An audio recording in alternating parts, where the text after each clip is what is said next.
નમસ્કાર. નાગરિકો માટે સારા સમાચાર મળી રહ્યા છે, તો ચાલો જાણી લઈએ શું સમાચાર છે.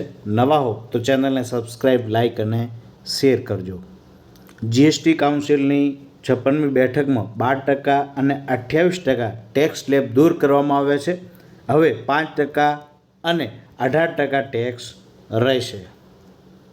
તો અહીં આપણે જોઈ લઈએ.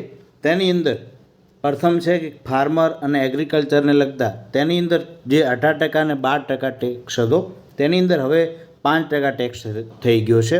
ત્યારબાદ જે ઘરગથ્થુ આપણે વાપરીએ છીએ, શેમ્પૂ છે, દાખલા તરીકે ઘી છે, બટર છે, એ તમામ વસ્તુઓ તેની અંદર હવે 5% ટેક્સ લાગશે. ત્યારબાદ છે હેલ્થ ઇન્સ્યોરન્સ. જો વ્યક્તિગત વીમો લેવામાં આવે તો એ નીલ છે, પરંતુ અન્ય માટે 5% જીએસટી લાગશે. વિદ્યાર્થીઓના નોટબુક અને જે હોય છે મેપ, ચાર્ટ, પેન્સિલ, તેની અંદર જીએસટી 0 કરી દેવામાં આવ્યો છે. ઇલેક્ટ્રોનિક વસ્તુઓ ઉપર જે 28% જીએસટી હતો તેની જગ્યાએ હવે 18% જીએસટી લાગશે.